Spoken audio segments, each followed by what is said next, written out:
शाज़िया नासिर से कहती है कि नासिर, इतना कुछ होने के बावजूद भी तुम्हें किसी बात का कोई फ़र्क नहीं पड़ा और तुमने बिल्कुल भी नहीं पूछा है अपने भाई औरंगज़ेब से कि आखिर वो कितनी परेशानी में है। तुम्हें उनका साथ देना चाहिए, लेकिन तुम्हें कोई परवाह नहीं है। तुम्हें क्या हो गया है? जिस पर नासिर कहता है कि अरे भाई, मुझे क्या पता, मुझे आपके काम से कोई लेना देना नहीं है और ना ही मैं किसी काम में कोई इंटरफेयर करना चाहता हूँ। बस इसलिए मैंने आपसे कुछ नहीं पूछा है। बिला वजह मुझ पर इस तरह इल्ज़ाम तराशी करने का कोई भी फ़ायदा नहीं है। जिस पर शाज़िया कहती है कि नहीं, तुम्हारा बनता है कि तुम जाकर पूछो कि अभी भी तुम्हारे सर पर सिर्फ़ और सिर्फ़ कुट्टी की हमदर्दी का बुखार चढ़ा हुआ है। मुझे तो कभी कभी शक होता है और ऐसा लगता है कि ये सारा किया धरा तुम्हारा है, लेकिन फिर भी मजबूरी है तुम पे मैं इल्ज़ाम नहीं लगा सकती, क्योंकि तुम्हारे पास उस दिन चाबी है ही नहीं थी। इस पर नासिर खामोशी से वहाँ से चला जाता है।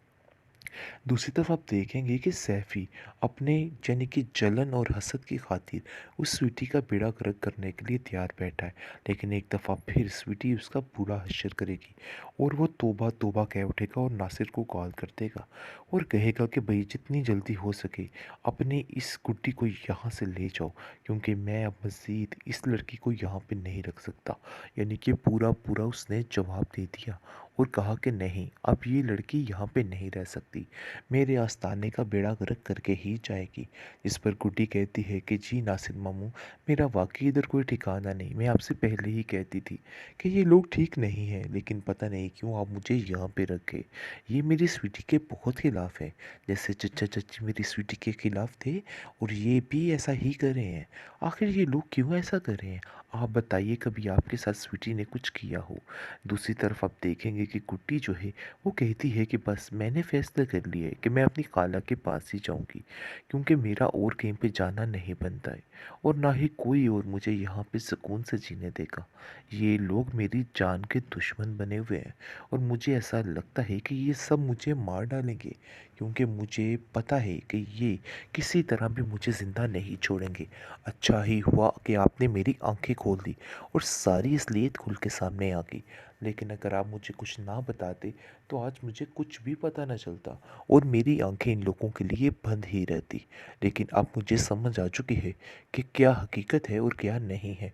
मेरी खाला के अलावा कोई सामने मेरे आएगी। साथ अभी हमें खामोश ही रहना है और इन लोगों से कोई भी ऐसी बात नहीं करनी जिससे कोई भी बदमज़गी पड़े। अभी आप जहांगीर से बना के रखिए, इस तरह से लड़ने झगड़ने से कोई मसले हल नहीं होंगे, वरना कुछ भी हाथ नहीं आएगा। लेकिन जी आप देखेंगे कि औरंगज़ेब को कहीं न कहीं समझ आ चुकी है कि उसकी ज़िंदगी में जो अज़ाब आने वाले हैं ना, उनको अब कोई भी नहीं रोक सकता है। जो कुछ उसने किया है उसके आगे आने वाला है। अब तो उसके बच्चे भी बोल पड़े हैं कि बस कर दीजिए बाबा, क्या आँख मचोली का खेल लगाया हुआ है। हमें तो कुछ समझ नहीं आ रही कि आप दोनों क्या कर रहे हो। जिस पर शाज़िया कहती है कि अरे भाई, तुम भी अब उसकी ही बोली बोलने लग गए। पहले नासिर को उसकी हमदर्दी का बुखार था और अब तुम दोनों को भी उसकी हमदर्दी का बुखार चढ़ चुका है। देखो, अपने दिमाग को ठीक कर लो, वरना मसला बहुत ख़राब हो जाएगा और मैं बिल्कुल भी बर्दाश्त नहीं कर सकती कि तुम ये हरकतें करो और बार बार गुड्डी का नाम लेकर अपने बाबा के दिल में उन पर रहम डालो। अरे भाई, उसके दिल में रहम नहीं आ सकता, इसलिए टेंशन लेने की कोई बात नहीं है। वो एक नंबर का जल्लाद इंसान है और ऐसे लोगों के दिल में कोई इंसानियत नाम की चीज़ नहीं होती और ना ही वो इंसान कभी भी ठीक हो पाएगा। बड़ी दीदा दलेरी के साथ जहांगीर के घर पहुंच के आए और वहां जाकर उसको कह रहा है कि भाई, हमारी गुड्डी को वापस करो।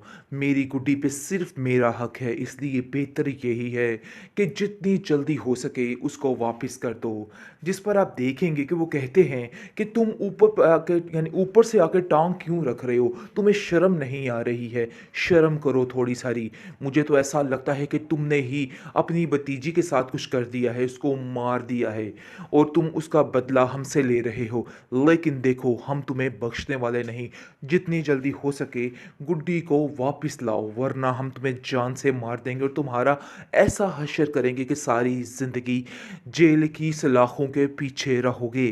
जिसको सुनकर वो कहता है कि अरे भाई, ये तो बड़ी ही उल्ट बात कर दी आपने, कैसी बातें कर रहे हैं आप। मैंने ऐसा कुछ नहीं किया है, बल्कि मुझे यकीन है कि ये सब कुछ आपका किया धरा है। नासिर बड़े गौर से सारी बातों को सुन रहा है, लेकिन जब आप देखेंगे कि सैफ़ी बाबा के दिल में जो खिलाफ़त थी स्वीटी के बारे में, वो नहीं गई है। इतने गहरे हाथ जलने के बाद फिर से एक दफ़ा स्वीटी को बुला लेना बहुत बड़ी हमाकत है। लेकिन जी ये बात उसको समझ नहीं आ रही। दूसरी तरफ औरंगज़ेब पागल हो चुका है कि आखिर गुड्डी गई तो गई कहाँ? उसे समझ ही नहीं आ रही कि वो क्या करे, और वो कहता है कि पा जो मर्ज़ी हो जाए, मैं गुड्डी को ज़रूर वापस लाऊँगा। मुझे पता है कि ये जहांगीर की चाल है, इसके अलावा कुछ नहीं है।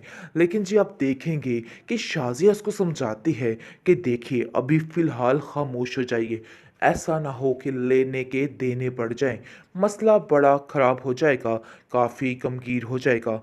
आपको शायद समझ नहीं आ रही, ऐसा ना हो हम पर ही हर चीज़ आ लिपटे।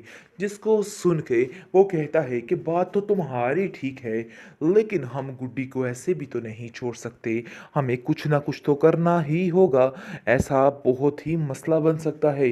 तुम्हें शायद इन सब बातों की समझ नहीं आ रही, लेकिन ये बातें बहुत मुश्किल हैं।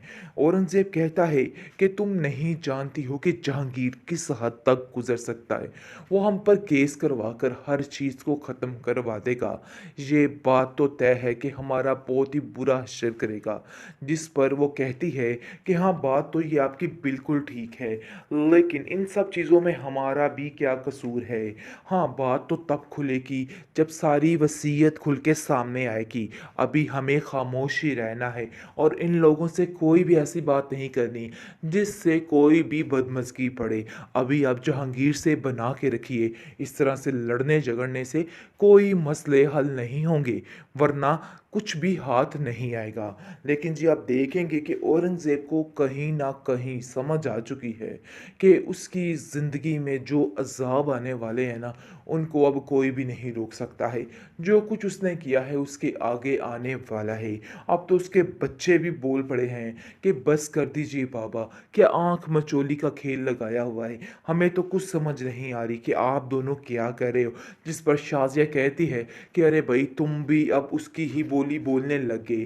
पहले नासिर को उसकी हमदर्दी का बुखार था और अब तुम दोनों को भी उसकी हमदर्दी का बुखार चढ़ चुका है। देखो अपने दिमाग को ठीक कर लो, वरना मसला बहुत ख़राब हो जाएगा, और मैं बिल्कुल भी बर्दाश्त नहीं कर सकती कि तुम ये हरकतें करो और बार-बार गुड्डी का नाम लेकर अपने बाबा के दिल में उन पर रहम डालो। अरे भई उसके दिल में रहम नहीं आ सकता, इसलिए टेंशन लेने की कोई बात नहीं है। वो एक नंबर का जल्लाद इंसान है और ऐसे लोगों के दिल में